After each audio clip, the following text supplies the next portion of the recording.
Zum Glück ist wichtig. Mit dem Fabian Unterreger. Ja, dicke Post, die sogenannten Panama Papers, so heute Morgen wieder neu in den News. Ihr habt es gehört, auch der britische Premier Cameron muss sich jetzt erklären, weil er auch früher dort bei einer Firma unter beteiligt war, offenbar Geld hat, sagen wir mal, sauber parkiert. Einer hat schon den Hut nehmen, nämlich der isländische Regierungschef Gunnlaugsson.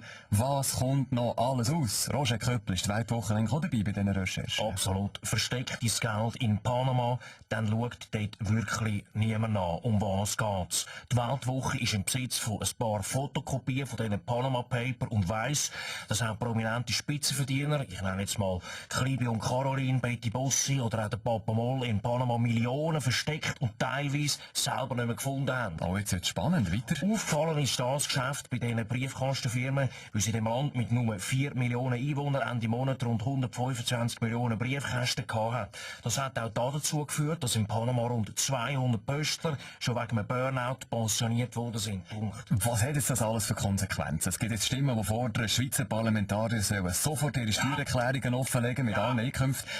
Grüner Nationalrat Bastian Schiro. Ich habe kein Geheimnis.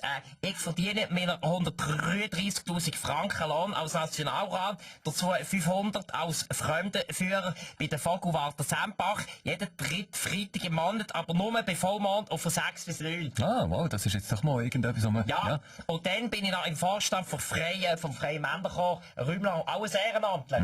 Anderes Thema noch, diese Woche seit dem 1. April braucht es jetzt für Reisen in die USA den Neupass, der mit dem elektronischen Chip drin, sonst geht da gar nichts mehr.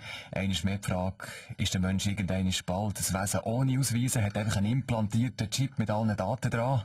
Ja gut, ich selber nicht, oder? Natürlich, aber andere. Roger Federer, was heisst jetzt das schon wieder? Ja gut, das ist der einzige Grund, wieso ich 5 Kinder habe, oder? 4.